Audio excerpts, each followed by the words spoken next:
Hello, this is Ayra Starr, and I just spoke my truth on Afrobeats Intelligence. Afrobeats Intelligence Podcast. Afrobeats Intelligence, democratizing African music. What's up? I'm good. How are you? I'm good. I'm okay. You I'm going. How's the reception for the new project? It's amazing. Because we just had a conversation about this before. So I'm thinking, should I answer No, you or can. should I give the same one? No, you can. So I feel like I'm not present right now. Yeah. Right now I'm still working. So the reception has been amazing so far, but I've not had enough time to really sip it in and notice all the amazing messages because I'm still working. Is this the first project when you've not been really present? Definitely. Definitely.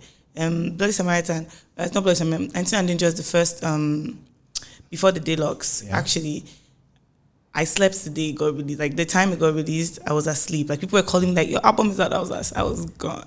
I was asleep. Why? Was it the were you just done with the entire process? You were just happy to see it out? I just felt okay, it's going to get released. I didn't want to, I feel like the first few minutes of your album getting released, I noticed from my first EP, my first single, I was very active and I was on Twitter, I wanted to see, and sometimes it's I just want time for myself, you understand? So after I released the album, I don't want it to be about just what people have to say. It's also I've done well, so I just give my time that time to rest and sleep and get myself together. Then people's what's the word? Reviews. People's reviews. That's it. People's reviews can come later and I'll appreciate it. Nice. But do you in any way focus on the reviews? What do they do for you? Do you see a lot of them? I do. When I see fans talking about the album and what the album just things that I didn't know people would notice about my music, or some people oh, I love the way In Between is actually in between the both, it's the middle song between all the songs, and it's such a beautiful song. It's an interlude. Some people noticed that the first time 1990 just came out, and this deluxe too. People are just getting to notice the songs that I never thought that they would you understand, songs from Karma, Bridgerton. Yeah. People are just noticing it now, and they're oh, they didn't know Ayra could sing this and could sing that. So the reviews mean a lot to me because it's I'm literally making music for the world. True. As much as I'm making for myself, I'm trying to heal the world with my music. So true. But how does it feel having to leave your professional life for the world? How does it feel? You're under the microscope. Everything you do is amplified beyond your circle. How's that feeling? To be honest, I try not to think too deep into it because it's God that brought me here at the end of the day. God brought me here so far. He has a vision for me and he wants me to, I won't be doing this if God didn't want me to be doing this. True. Literally. So I'm just doing his work, to be honest. So I don't think too deep about it. I just focus on the bag, focus on the prize, focus on what I'm trying to do with my music. Yeah. So yeah. But what changes in terms of, now you have you're actively not focusing on it? Literally. Yeah, because it's an active process. Mm-hmm. You're actively not focusing on it.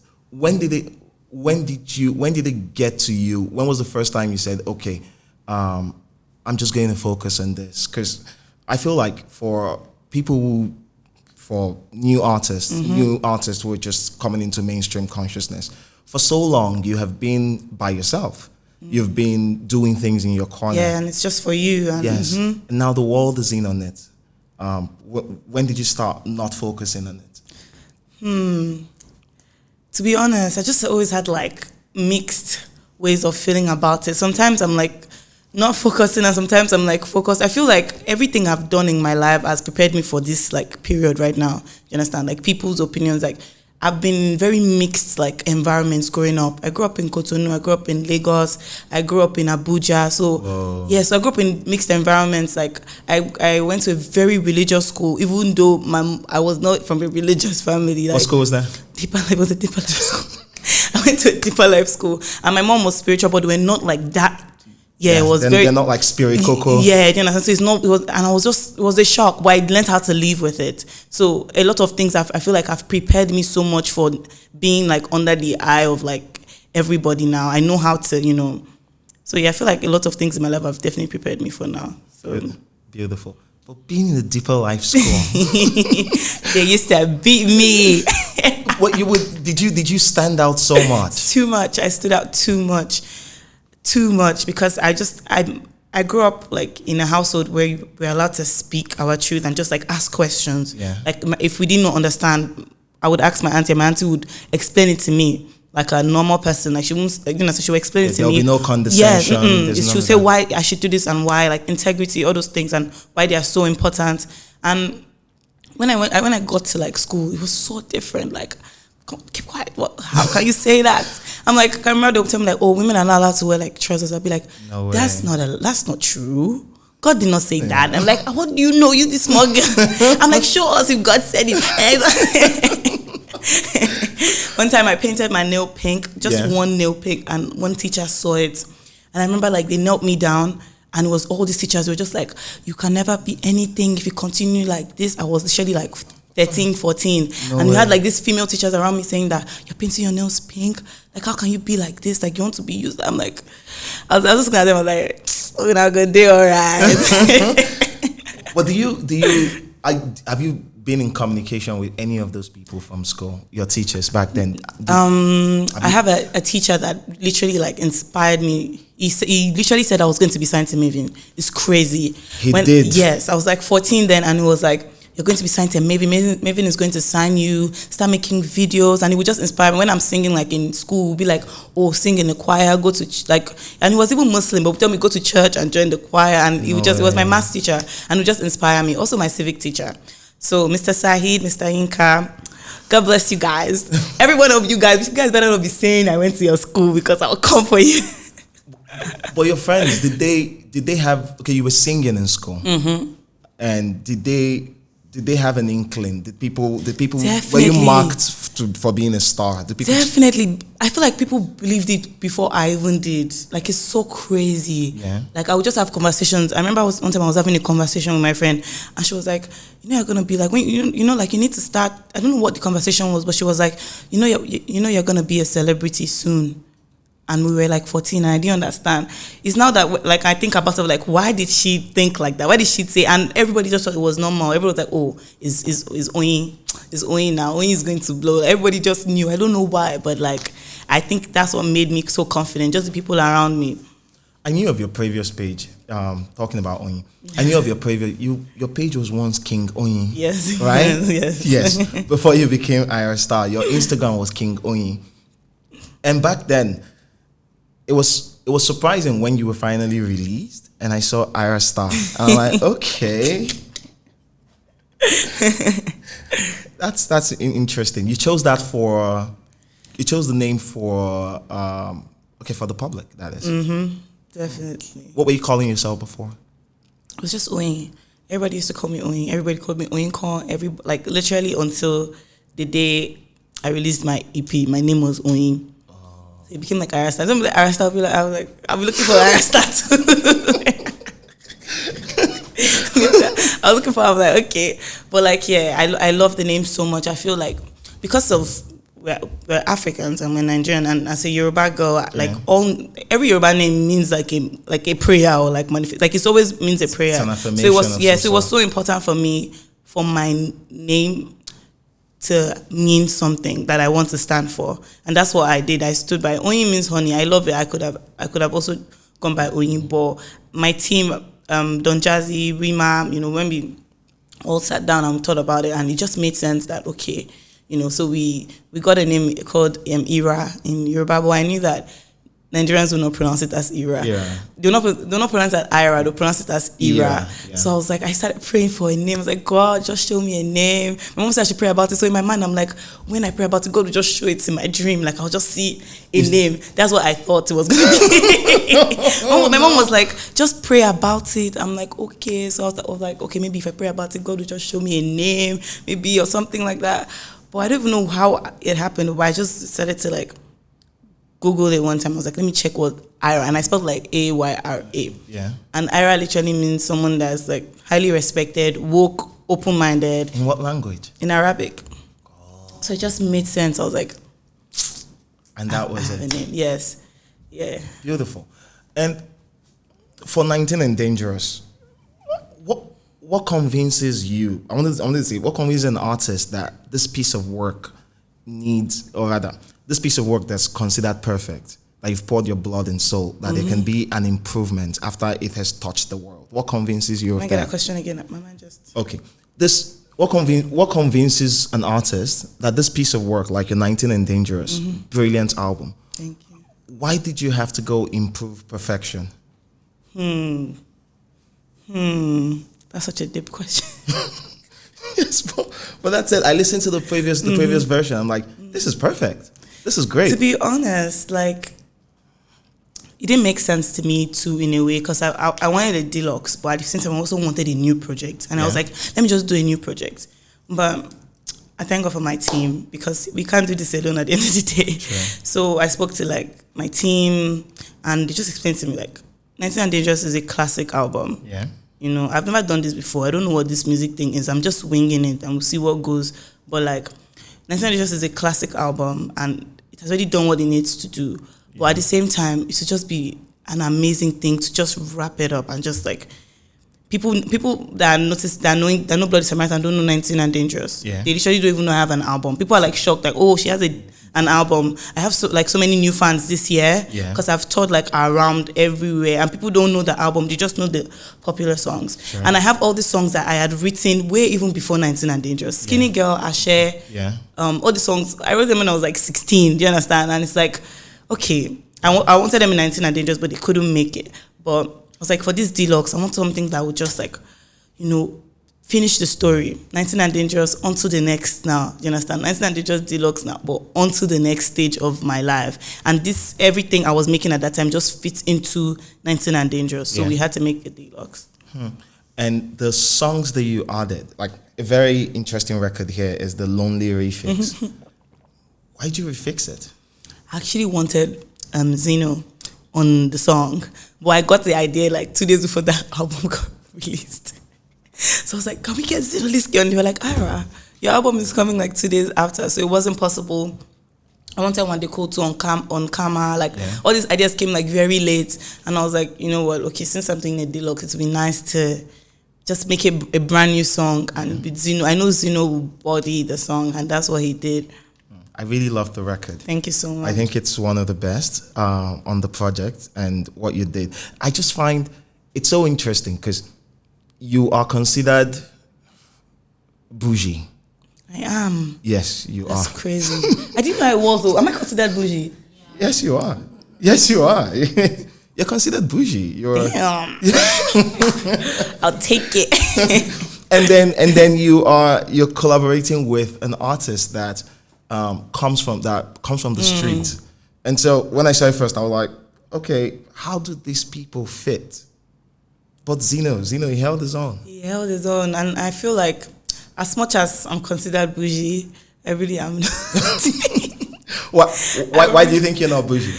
I don't think I'm bougie though. Like I know how to, you know. Yeah. But at the same time, I grew up like, I didn't grow up bougie. I didn't grow up bougie in any way. Yeah. I grew up in like 3 different places. Like I said, I grew up in Cotonou.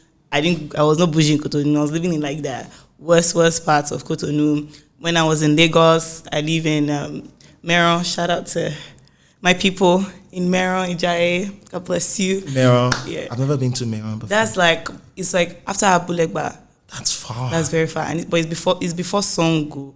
So it's like, yeah, but it's very far. That's the ends of the earth. That's the ends. So that's like, I grew up in the end. And then in the final place you grew up in 3 places. What? Abuja. Mm-hmm. Abuja. But you grew up in the city in Abuja, of course. Yes. But like also like it's still where I grew up was still ends. So as much as, you know, I feel like maybe it's good, Shaq. All the money my mother spent on school, maybe it's showing up. It is. I can say that.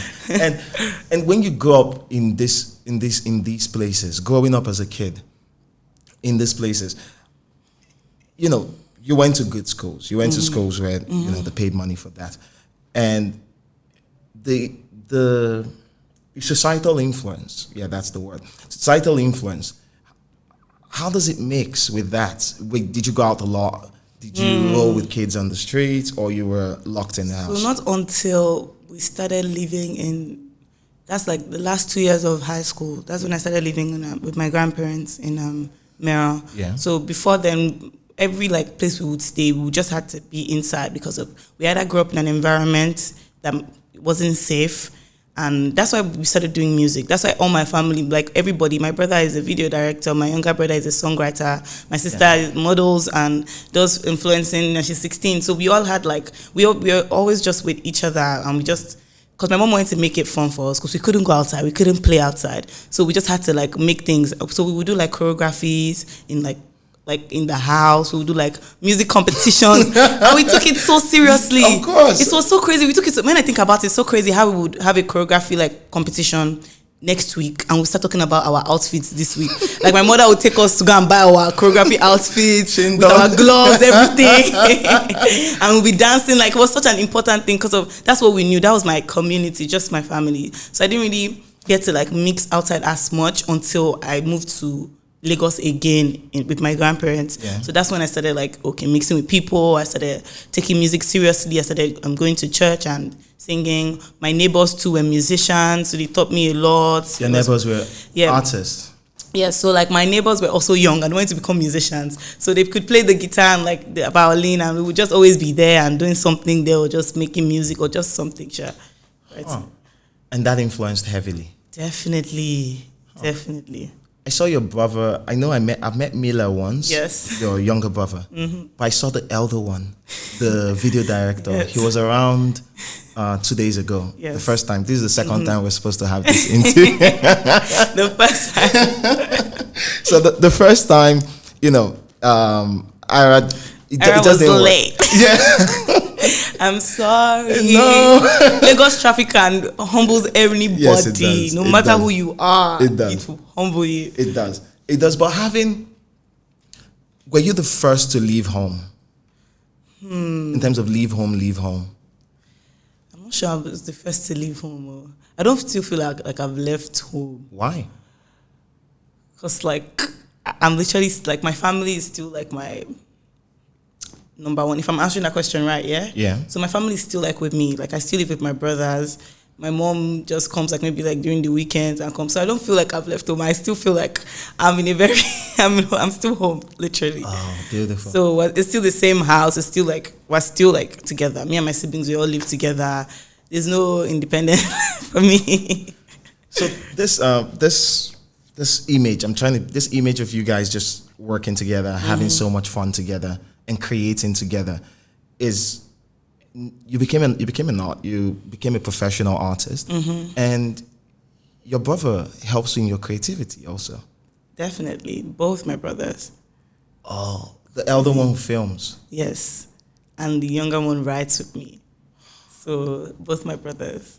Were you happy that he was signed to Mavins? I was definitely like, he's the most intelligent person, and he like.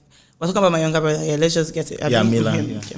So yes, I'm so proud of him. And like, I remember when my brother was younger, like we didn't really have like instruments. Yeah. And anytime he saw an instrument, he would just start playing something. And I was like, where did you learn that from? And he just knew it. Like he just knew music, and music was just something he just always knew. It was inbuilt. He just inbuilt, and it was just so crazy how like he would have a guitar and he would write a whole song, guitar you've never played before, you're writing a song on it. So he has always just inspired me.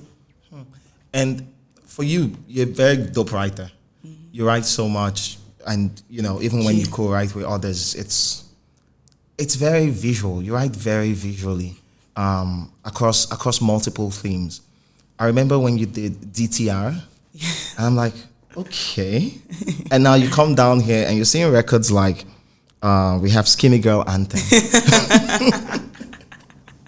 That's the funniest song I've ever written. What? Skinny Girl Anthem? Yes. I ain't got no, let me even think. I have questions. I have questions for that. Let me see if I can get it up. London.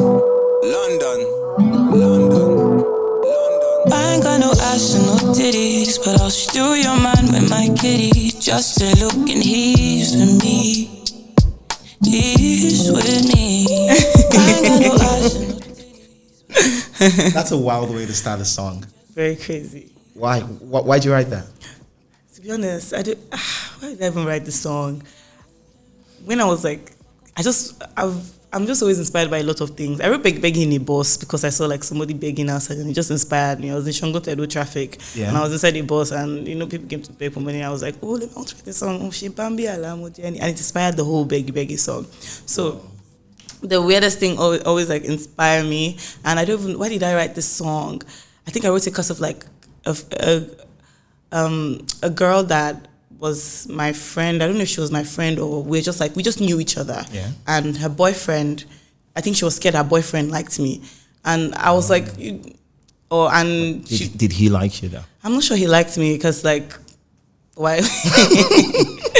I'm not sure he liked me, but he didn't because it was very professional.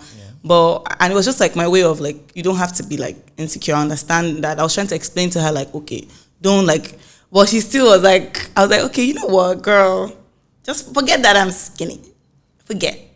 Okay, I could do what I want, but I'm not going to do it, okay? It's very easy. I want her to know that it's very easy for me to do what I want to do, but I'm not going to do it. Mm-hmm. So, does she know this was about her? No, definitely definitely not. Maybe she'll know now. Yeah, she will. I don't know.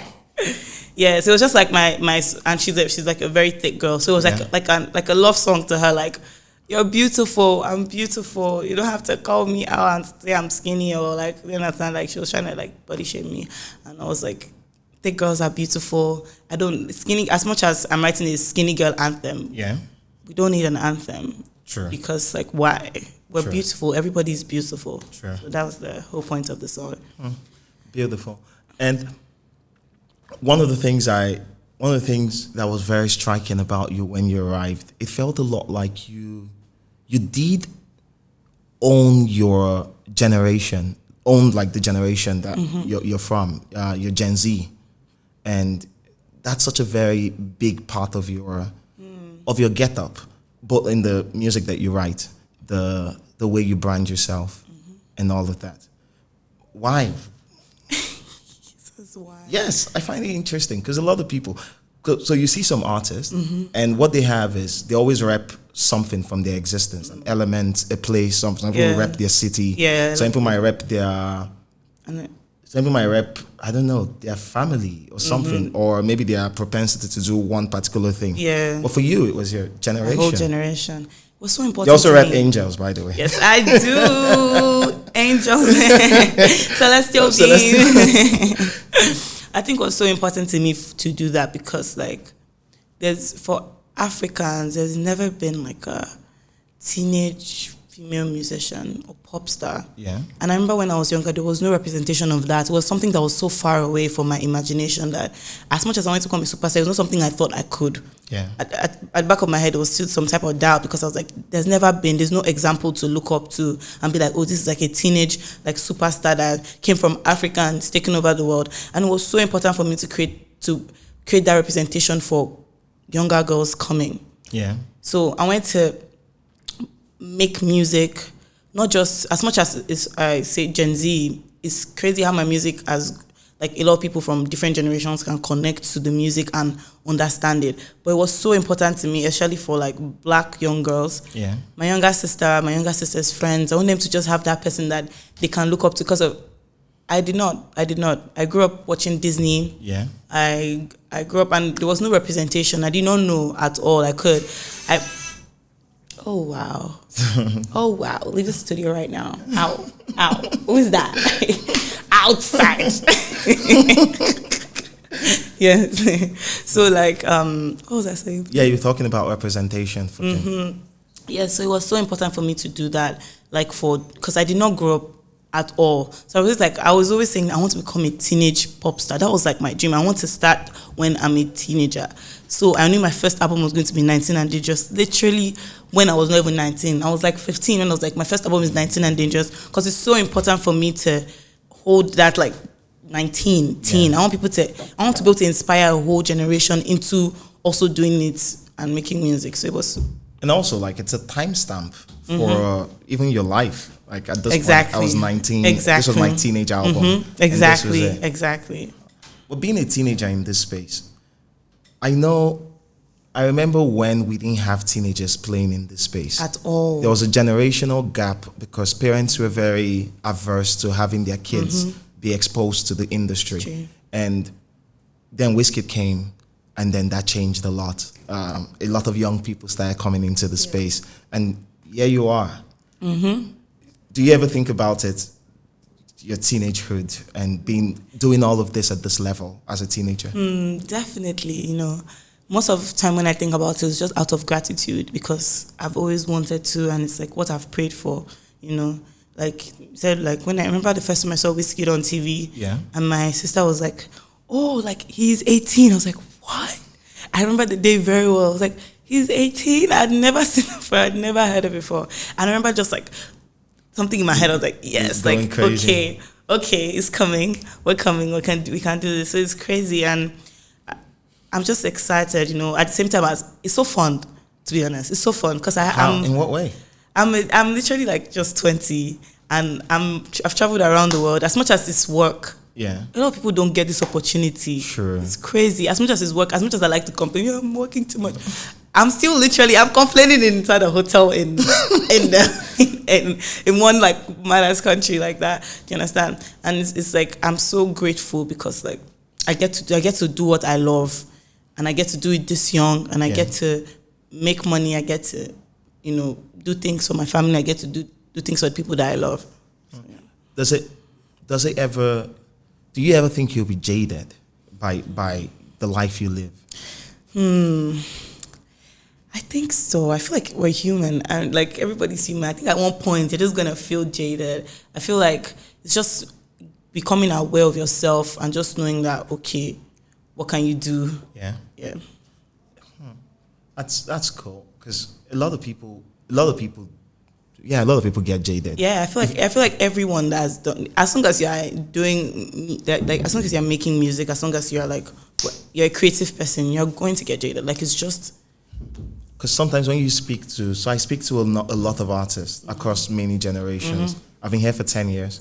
So oh my god, oh my god! it's just 10 years of being in the industry in many capacities. But when you speak to the older people, so there's a huge difference when I speak to the young people and the older generation. Maybe someone like you're 19 now. The people in their you're 20, yes. Oh, sorry. You're 20 now, and then there are people in their early 20s. When you speak to them about the industry and about their work, and you speak to the older ones, there's a marked difference.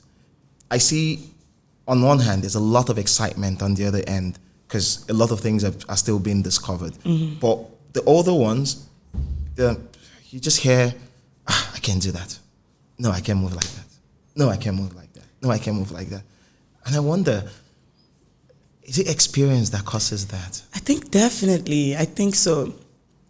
Because like, when for young people, we just enter the public eye. Sure. So a lot of our mind is still like a lot of things that's happening, and a lot of decisions we make is still like our own because not a lot of people know us, even though we're still famous, not a lot of people know us.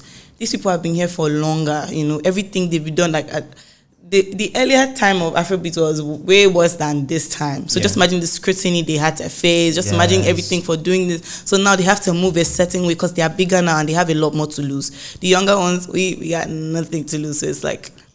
But what changed for you what changed in terms of personally when you discovered that, when you finally got into a position where okay, there's a lot to lose now? To be honest, nothing really has changed. I still carry like myself the way I've carried myself at the beginning. When I start to overthink and I'm like, I don't want to. I have people around me that just put my head back together. Don Jazzy is always like, you need to live your life. Very important. He would just advise me every time, you need to live your life. You need to, like, you're young. Like, you can't be living life for other people. You're young. And that's what I've done. Even though I know that, okay, there's some things I cannot do. Yeah. I still try as much to just like have fun. Like whatever happens is a learning experience. So. And so Don Jazzy was on the podcast. I filmed it in his house, and we spoke a lot about artists and how he, he doesn't manage directly, but like shepherding artists, guiding careers, being a big brother of some sort. And one thing he said that was very striking for me is he allows people just be themselves. Like you live your best life, you move in the way that you want. All the elements that you introduce into your art, they are yours. Yeah. Having this sort of people and the way you got into the game, the mainstream game, it was very sheltered. I think, it's very sheltered because you have people that support you and all that. How much do you lean on them? To be honest, I'm so grateful because like you don't like a lot of people that do music now don't have who to push them into the right direction and what to do and all that. And it's like me, they're just like literally a call away. Like if I need answers for something or if I need help with something, it's literally everybody's literally just a call away because of my label. Like the way the label is, everybody's like family. So I can just call anybody around 2 a.m. If I'm starting to overthink, if I'm crying, I'm like, I don't think I can do this. And they're like, okay, all right, what can we do to help? You understand? So I definitely have been like protected. What causes those moments?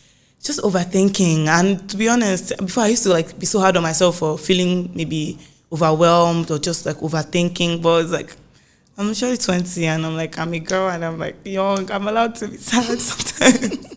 I'm allowed to be. Sometimes I'm just in my head. I'm just like, what am I even? Maybe like, because I work so much. I literally work like every day. So if I have like a day where I'm not doing anything, I'm literally like, what am I doing in my life? Like, I'm just like, everywhere is just dry. I don't have work. Like, that's me, literally. And the day before, I'm like, you guys need to give me a break. I need to rest. I need to sleep. But after I've slept, I'm like, I just need to do something. Do you have any work for me? I'm asking, like, do you have anything for me? Because I'm so used to it. So, yeah. Yeah. And I saw your documentary with Spotify. Yeah. Yeah, that was beautiful. Thank you. That was beautiful. It just showed a lot of your life. Yeah. But more than anything, it showed, apart from your life, how you move, it also showed the amount of love that exists in your space. And that's very important. Yeah. I think it is. Very. And for this, so you've had a number of hits. How many years now? This is your third year? Second. It feels like you've been here for 5 years. My second year. It's just it's good. It's a testament to how much you've worked. And your record, Bloody Samaritan, did a madness. Craziness. Biggest madness. Became one of the soundtrack of our lives. I think it's one of our classics. Yes, definitely. One of our classics. And then you brought Kelly Rowland on it. Did she indicate interest to be on it? Definitely. I love Kelly Rowland and I'm a big fan. So, like, once she texted me, because I already follow her. Okay, so she texted you. Once she, like, sent me a DM, I just saw, like, as the DM entered my phone, like this, I saw the notifications. I was like, everybody, wait, something is happening here. So it was, she already, like, likes Fashion Killer. So she did a video with Fashion Killer. Yeah, I saw that. So that was, I was like, oh my God, Kelly Rowland knows my music, So when she wanted to be on, like, Bloody Samaritan remix, I'm like, amen, this is God, because I'm such a big fan of her. Yeah. Yeah. How the recording process? Did you guys meet any of that? Not for the recording process, but like for the video. Okay. So she literally sent me a verse, and I'm listening to the verse like, Kelly, it's not your song, go. It's not your song, go. You don't have to go this hard. And she did. She went crazy. I was just screaming. Like, you see the text. I was like, Kelly, thank you so much, Miss Kelly. I love you. Like the verse was so hard. So yeah. Yeah, she was. She killed it. And then you now have Rush. Rush is about to. Rush is about to. So the first day I heard Rush. Okay, the first time I saw the snippet you posted when you were about to drop the song. And I'm like, this is fire. I can't wait. And it came out and it's doing numbers. Crazy. It's mad. It's become one of the songs of the year. How do you know, or rather, when you write records, how do you know when something's a hit? I actually don't know. I'm the worst person in asking if something is a hit. You never get an inkling? Maybe Bloody Samaritan, I got an inkling. But the funny thing is that the songs I doubt the most are usually my biggest songs. So it's crazy because Bloody Samaritan, all these songs, like, even Away, like, I was like, but they're all my biggest songs. It's crazy. So Rush, after I recorded Rush. Where'd you record it? In Lagos. It was actually in my house. I recorded it, and when I recorded it, I was like, oh my God, I don't know if this is like, I don't know if I like it, or I don't know if I don't know if it's nice. I remember I told Jazzy, I was like, oh my God, I'm scared. I don't know. I don't think it's my style. I just think, they were like, you ought to be singing. And I did it, like, it sounded good. So why was I like being scared? Yeah. So when I made the song, I was so unsure. But the first day they released that song, well, actually their confidence, I actually felt their confidence because they were so confident. I remember I sent it to almost everybody. I sent it to Rema, and if I send it to Rema, I know Rema is going to be so truthful. Yeah. he will not cap at all. So I was like, "What do you think? Oh, just let me know what you think." And he was like, "I love this. Like, this is hard. Like, this is my jam. This is too." I was like, "Okay." I played it for Cray. And I was like, "What do you think about the song?" And Cray was like, "Hey." Cray like he didn't even say anything. He just got up and was dancing. I was like, these people, like these guys that they will change it for me anytime. Okay, you guys have this policy of honesty to each other. Yeah, like it's just like they're like my guys, they were friends, so they won't lie to me. Like just like having like siblings. Like you lie to your siblings, just like you would laugh at them. If it was bad, he would laugh. Like he would just laugh and be like is that deflating? When it happens, does it deflate you? I'll be like, God, the whole Ayra Starr. So I just knew that, okay, I played it for like London, a producer, and I'm telling you, these guys are the most honest people. They would tell me like, it's not bad, but you should do this. But this one, when I played it for them, they loved it, and I was like, But I wasn't still like that confident. My confidence was like maybe like 60% here. But I remember the day I released Rush, I also slept. You really like to sleep? I'm telling you, see, I don't like problems in my life. I rather just sleep. So I just like, you know what? I was like, okay, I'm going to wait. So I was just waiting for 12 to hit. So I don't know how I slept. I woke up the next day, literally the next morning. I got up my phone. I had like so many missed calls, so many texts. All my aunties, all my uncles, they messaged me like, Rush, such an amazing song. I'm like, everybody has been waiting. Yes. So it was crazy. And the beauty of that song, why did you write it? So I wrote Rush with Embryo, who's an amazing songwriter. And to be honest, Rush was that song that brought me out of my writer's block.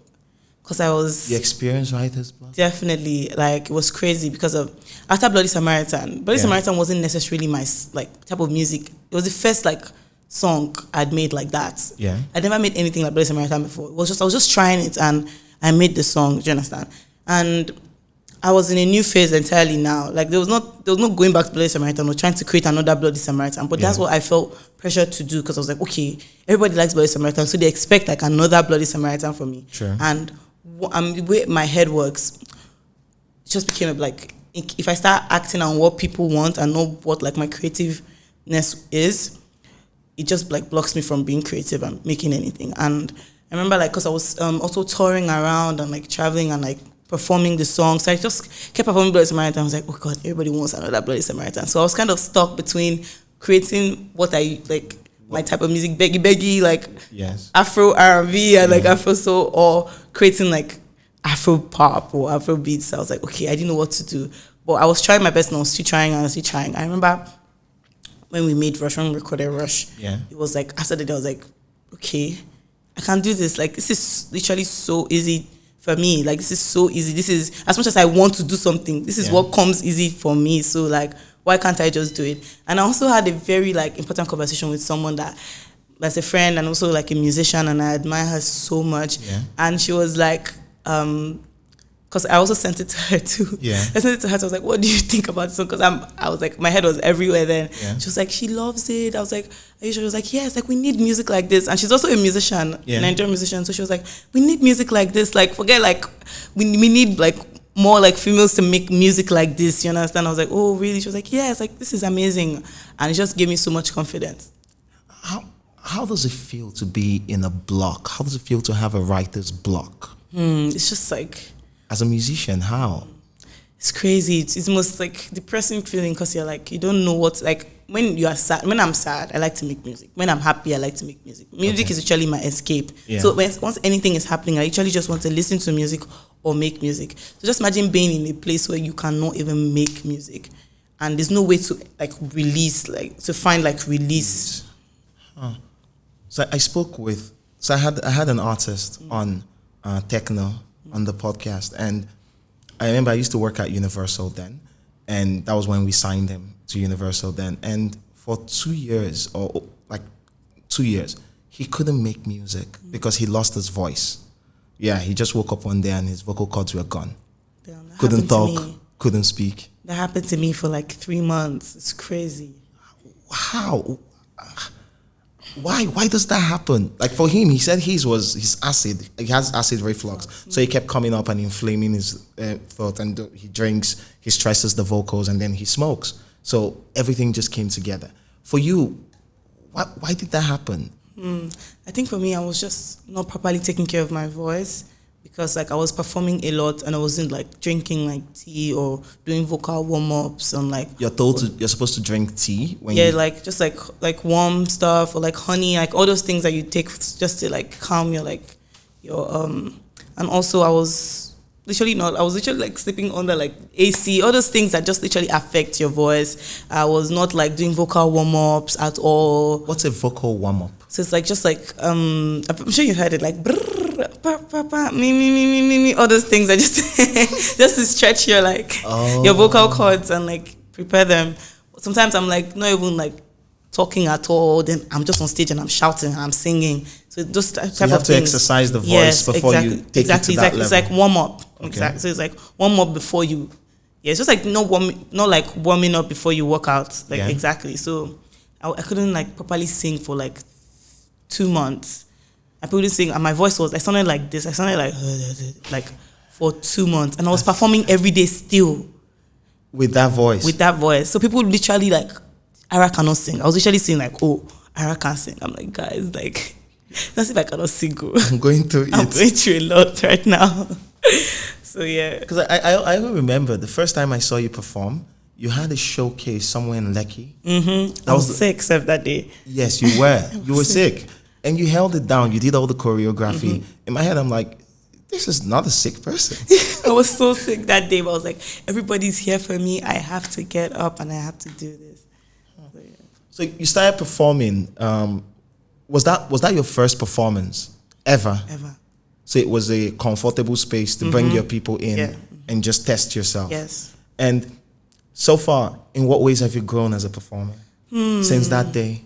That time I was so nervous. I was so nervous that day. You I had remember butterflies, all of that. Yeah, I was like, God. I remember I'll forget like a move and I didn't know what to do. Like I feel like everybody could see like, oh, like I was kind of nervous, even though I was trying my best to be confident. But now I'm like, yeah, bring it on. No matter the crowd, like no matter what the crowd is, they don't even have to know my music. Yeah. By the time I leave this stage, they're gonna know my music, and that's my energy every time I go on stage. Do you think it's because of you're now confident because you've notched a number of like wins under your belt? Yes, definitely that, and also I toured around like America, and the time I was touring around America, people knew Bloody Samaritan, but they didn't really know me at that time. Now people know like Ayra Starr, but at that time when I was touring, they did not really know like who I was. So I had to literally teach people my music, or like, and I had like 20-minute sets. So it was 20 minutes. I'm like, I don't even have songs up to 20 minutes. Like, guys, like, please. But I would literally still have to do it. And I did it. So that, I feel like that really trained me into like, you know, I can just enter any stage now and just like. So when okay, just a bit. You have 20 minutes and you don't have enough records to fill that time. How do you then fill it out on stage? Yeah, you just like extend the songs, you know, like I started doing more exercises. Like after Away, I'll be like, I want everybody here to go away, take all your trouble. And like I make it into like a thing and everybody's like vibing. Yeah. You know, I add like extra verses or something. I just like make it into like this amazing set, and I try to make it enjoyable for me especially. So I enjoy myself doing it. And how do you know when people know your records but they don't know you? How do you feel that?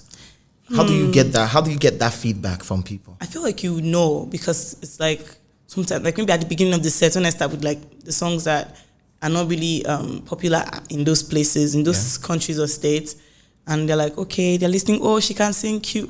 And Bloody Samaritan come here, everybody's like, what? She's the one that's. And you can see their faces. They are shocked. And everybody's happy. So yeah. Beautiful. And for a record, like, we've done 44 minutes of this. We just have 15 more. I know you have to go. You have to catch a flight. Yeah, I have to. And thank you for doing this. No I appreciate it. At all. And when people, I had a question I was supposed to ask earlier, but I think I skipped it. But it was very related to your celestial nature. Celestial nature. Your celestial being. That means, and was it, okay, first, before I go to the next one, but being a celestial being, what does that mean? So as much as I call myself a celestial being and everybody calls me a celestial being, the meaning is something I'm still discovering. You know, something that it makes. Last year when I started calling myself a celestial being, I just liked it, and I felt like that's what I want to. Like I said, I believe in like manifestations, and I believe in like just energy, type of energy I want to be able to give. I remember like I would meet people and everybody would just be like, your energy is so pure, like your aura is so pure. And I'm like, if I make people feel so good, like I'm a celestial being, I'm probably an angel. Like God probably sent me like for you people. Like God probably sent me to you, okay? God sent me to make your life better, and that's what I'm doing. So yeah, at that time, so now I'm still discovering it, and it's just making more sense now. A lot of things, it's making more sense. I'll get to a stage where I'll be able to like explain it properly to you guys, but it's something I'm just still like, you know, it's still my own for now. Then later I'll be able to. Well, for someone like you, you're very expressive. I know all the times I've met you. This is my second time coming down here, meeting you in this. Not in this particular room, the one downstairs. And every time I've met you, you've been very expressive, as a person. How do you then? And you work in a job where you're always beholden to the public. The public feels like they have a right into your existence, and everything you do, everything you say, is this. How do you then stay measured? Because I know you're human, and sometimes you'd want to say things or do things that you feel that way, but the world might not understand it. Yeah, like I said, like a lot of things that growing up in a lot of places have literally like trained me into a lot of things. I remember like I was also, the way I'm expressive now, I was worse when I was younger. Like I was so expressive when I was younger. You were worse? I was worse. Like it was so bad because I just felt like I felt there's a certain type of confidence I had. I don't know where it came from. I thank you, Jesus. But like the confidence I had as a child, it was intense. It was crazy. I remember I'll tell the teacher that when I become a superstar, I'm not going to talk to you. Like I'll tell a teacher that and they will beat me. I'll be like, yeah, like. And so, like, I was that person. So, what was I saying before I skipped myself? No, we're talking about how you. I think the angels are in the room. I'm like, we're talking about how you find ways to stay measured. So, like I said, like, I used to sometimes I would just say things, like in the schools I went to, like the secondary school I went to, I would just like talk. I would just say things and I would not think of repercussions and I would get like punished for that. So as much as I'm expressive, I'm still expressive. I've learned that certain things should not be said and certain things, you know, there's a way to express certain things and there's a way I can express certain things. I'm still learning, to be honest. Yeah. Last year I used to be so like, a certain way I used to be, if I'm like nervous, I would just transfer aggression but now like I'm literally so calm at everything because I've learned and I know how it is, you understand? So I take my time and I think my thoughts through and I try to process everything because sometimes I think so much, like everything's happening at once and something just leaves my mouth. I'm like, hey God, I've messed up. But now it's not like that. Is that the only way that celebrity changed you? I feel that's not the only way, definitely. That's not the only way. In what other way my account is popping now. My bank account is popping now. You rush, of course. you know.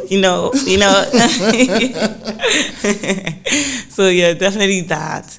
I feel like because I've met so many people now, I just understand people more. You understand? I understand like there are different people in, like if I used to feel like I used to just be like, why can't you like just do something? I used to like just like, why can't you if somebody does something wrong, I'm like, why didn't you get it right? And now it's just like I understand better and understand people work differently. People, I feel like I'm more emotionally intelligent. I don't know if it's because of celebrity, because I'm an artist now, or because I'm growing up now and I'm just like learning. But that's also my confidence too. I'll say in a way it has like increased my confidence. Yeah. In a way that my confidence is not really based off of other people's like perspectives on me. Okay. It's more about me now. Yeah. It's more about what I believe in. Before I used to be so confident, but I didn't realize I was confident because of every other person was confident for me, or they thought something about me, and I didn't understand how much people's opinions mattered so much to me, and I didn't really think for myself. Yeah. But now, like, I literally like I talk to myself, and I try to I journal. I try to like, why did I do this? Why did I act this way? Oh, you journal. Mm-hmm. Oh, that's a good habit to have. Yes, it's really amazing. Really amazing. It really helps me a lot. If I do something, I'm like, okay, why did I do this? Could I have reacted another way? I'm writing it down. Okay, should I apologize to this person? And I just try to create solutions. Oh, that's a way of being accountable to yourself. Mm-hmm. I journal.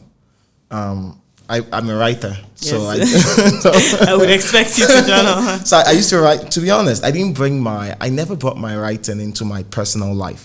So even when I have spaces where as a writer, people expect you to always have words. Mm-hmm. People expect you to have the right words. So even in spaces, maybe in all your relationships, maybe you have a lady and she's like, write me something, and I'll send an invoice.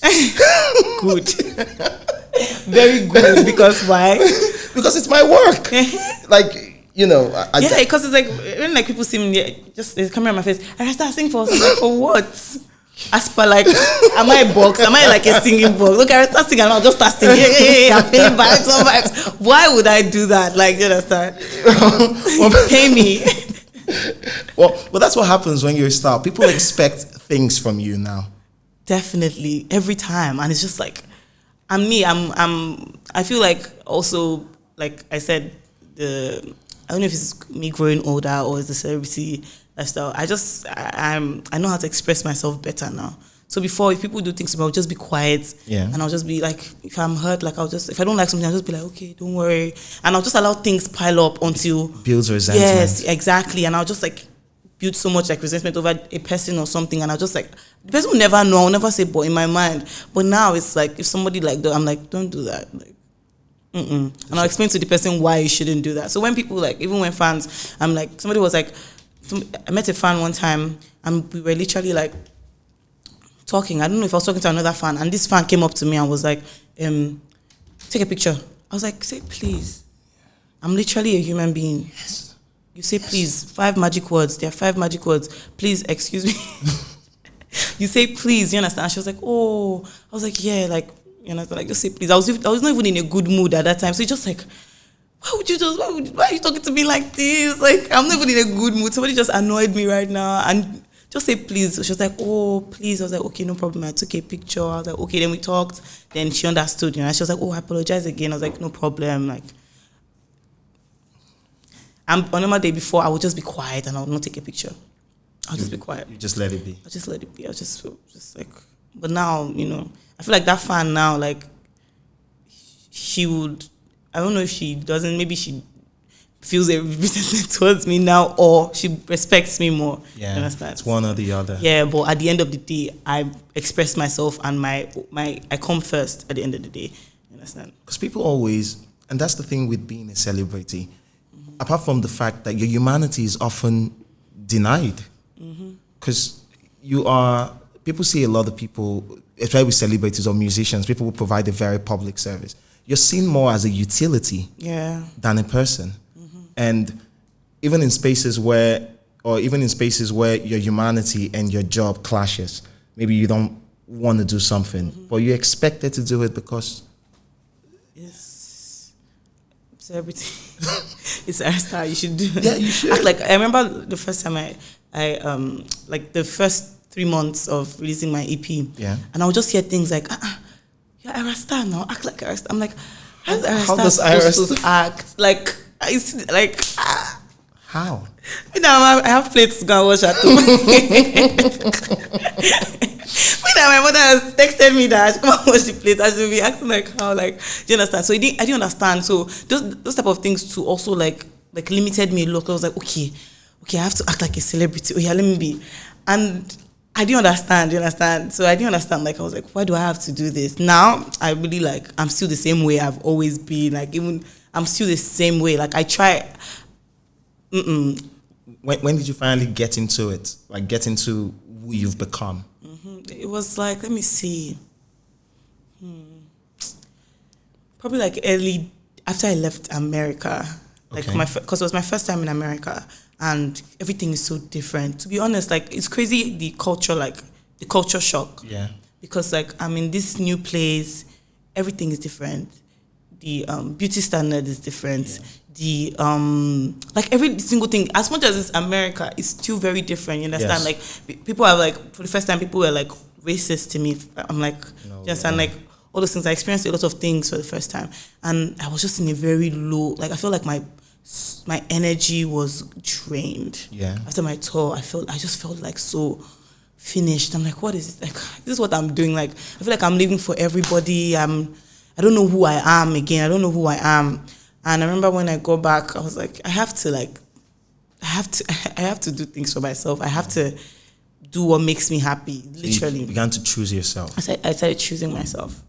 And that kept you grounded and gave you enough power to be able to. Definitely. Like now, like when I'm out, when it's like I have to like enter a club, I'm still just seeing my friend. I'm literally still laughing. I'm always like, I'm still like, either I'm running or I'm dancing on the way to the stage or something. And it's like, as soon as like they can be telling me that, oh, Ayra, stop, mysterious. I don't know how to be mysterious.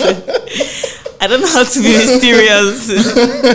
So yeah, like now I'm just myself. I'm just goofy, like on stage. I'm laughing. I'm just enjoying myself because it's so important. It's so literally so important. And for you've done this for 2 years, and there's still like maybe 100 more years to come. Mm-hmm. And of course, I'd want you to be singing for 100 extra years at least. And just so you know, it's not exactly 2 years. It's like 1 year and like 8 months or something. That is important to you? Yes. So why is it important? Because like it's my flex. I just have to flex. Okay. I can understand that. But very few people have done it the way you've done. You came out with a project. Within a year, there was another project. Yeah, it was less than a year. Less than a year, there was another project. Not just a project, like a crate of songs. Mm-hmm. And of jams. Of jams, exactly. A crate of jams. And then after that, were you ever in any position where you felt like you were overdoing it or over laboring your people? Never. Never. And has anyone ever tried to put you in that? Tried to put that in your head? No, at all. Probably. I had like I think I was hanging around like old friends one time, and it was just like, oh, like, they tried to make me feel like guilty for doing too much, and I was like, I've always been like this. Like I've always been too much. I've always been too much. Every time I usually told I'm too much, so I will carry this energy. Like I say, maximum effort always. Nice. So yeah. Maximum effort always. Yes, into everything I do, from my makeup to my outfit. To be honest, I don't feel like I'm so eccentric that people don't still understand me. Like when I go to like performances, especially in Nigeria, like I'm getting like, I'm just looking like, what is she wearing? Yes, and I'm looking at the video where you have your eyes painted. Yeah, but like I say, maximum effort always. I feel like music to me is just more than music. Yeah. It's who I am, and it's like art, and I'm also... It's an expression of your essence. Exactly. So I try to make it me. Do you understand? I try to carry myself like that from my outfits, even though like I get laughs. I'm telling you, as I think people are still looking at me and laughing. I'm like, you're going to think this is normal in 2 years. Don't worry. I'm the standard. We're going to know. Beautiful. I love the confidence. And so I'm curious, you know, you've done this much for yourself in 1 year, 8 months. Yes. I had to call it because that's your flex. And for you, what's most important for you? what are you getting out of this? And what do you intend to get out of this? What do I tend to get out of this? But first, what are you getting out of this? Right now, I'm just, my dreams are like, my dream is becoming true. Okay. I must say my dreams are already come to life because I'm already like an artist. Yeah. But like now I'm dreaming bigger and like I'm literally working towards my dreams and my goals and my purpose. So I feel like it's my purpose. Music is my purpose. Helping people is my purpose. Yeah. The type of music I make literally uplifts people. And it's as if I'm speaking to like everybody. Every time people hear my music, like, did you make this song for me? It feels like you just read my mind. And that's my time. That's like the energy I carry into the studio every time. I want to be able to create solutions. You understand? I want when you're having a bad day, you can go and listen to my music and you feel better. Yeah. So that's what I feel like my purpose is. And that's what I pour into whatever I do. Beautiful. Beautiful. And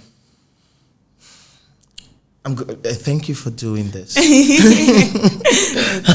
Thank you for doing this. It's always fun talking to you, and I had so much fun at this. Let me let you go catch your flight. Thank you so much. Thank you, Ayra.